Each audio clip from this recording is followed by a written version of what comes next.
Hello, my friends, and welcome back. Thank you very much for being with me again today. Well, what happened? Well, with the Kashmir terrorist attack, I think the proxy war between the two alliances started. What is that?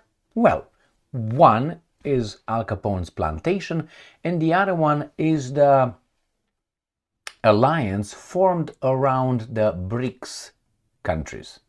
So BRICS, Brazil, India, China, Russia, and South Africa, plus Iran, I'm assuming North Korea pretty soon, Venezuela, and others, Turkey maybe, and others. So what's going on here? I have three articles that, to me, they are a sign, a big sign, that what's going on in Kashmir was triggered by an order coming from somewhere else, not from Pakistan, not from further west. And the key word is west. Do I have any evidence? No, I don't have any evidence, but I'm not an imbecile. The evidence will show in these articles. Why? By the reactions. Have you heard the United States of America condemning the Kashmir attack? Have you heard the United States of America offering to be the mediators between Pakistan and India? Have you heard anything like that? I haven't. Maybe you heard. I don't know. I haven't in all this time, and I'm reading the media every day, all day. And the problem is, I heard other countries who offered to mediate, urged to calm, take it easy, de-escalate, and those were China, was Iran, and Russia. No United States of America. I haven't heard Germany. I haven't heard the Great Britain, former colonies. Remember? How is this possible? At least pretend and say it, but they won't even say it. Now, let me show you what Putin did to India. It's clear. The Kashmir incident, terrorist attack, triggered the fight, the proxy war, in a fight between Al Capone, Russia, China, and India in this case. Pakistan has a choice. Left, stay with the Al Capone plantation, or be independent. All right, let's start with the first article. Russia Today, 5 of May. Putin calls Modi and condemns Kashmir terror attack. The Russian president has offered his full support to India in its fight against terrorism. All right, he called, Putin conveyed deepened condolences and full support to India in the fight against terrorism. Indian foreign minister, Whoa, that's one. Anything about Pakistan here? No, there are nuclear countries. The strategic nature on right here. During the Putin-Modi conversation, the strategic nature of Russian-Indian relations of a special privileged partnership was emphasized. What does it mean? We are allies, said Kremlin in a statement. These relations are not subject to external influence and continue to develop dynamically in all directions, including military. So what do you think that is, my friends? So that's the first one. Next one. Sputnik. Putin accepts Modi's invitation to visit India.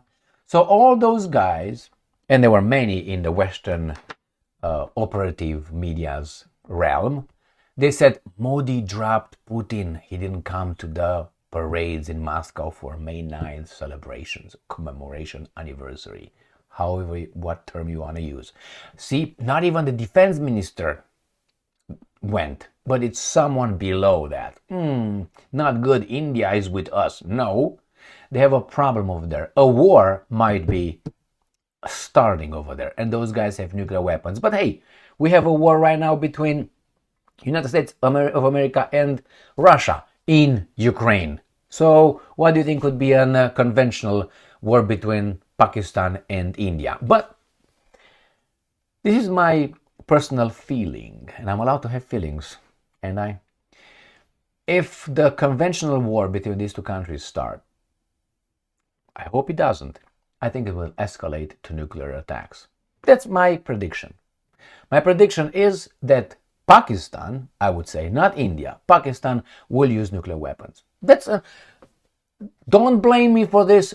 Let time speak. If they get in a conventional direct confrontation, I am very much inclined to believe Pakistan will use it. You know why? Because behind Pakistan is Al Capone. So, why? Al Capone has a problem with India to hurt Russia. So he accepts the invitation. Excellent. And Xi Jinping is going to be in Moscow from 7th to the 10th of May. Interesting. And let me show you the last article, which shows Russia's full support. Russia Today. India gets Russian Igla-S missiles amid tensions with Pakistan. The media. Now, I know in the West we are required to think that everything the Russians are creating is garbage and everything we do better than everybody else. With evidence or not evidence, we identify as doing it better. And that's all we need. That's the truth right here. So their MiGs, their Sukhois, their Pantsir S-400, all these things are nothing. Nothing, man. Hypersonic, Kinzhals, Iskander, Oreshnik, no, these are garbage. Everything we have better. Therefore, our javelins are much better than the Igla-S, man. I mean, look at those things. Well, these guys are in the Second World War still or something? The short-range, shoulder-fired rockets have reportedly been received as part of an emergency procurement contract. Emergency. The Indian Army has received a new shipment of Russian Igla-S air defense missiles valued at over $300 million to boost its capabilities, according to media reports. So, how many are? So, it's 300 million.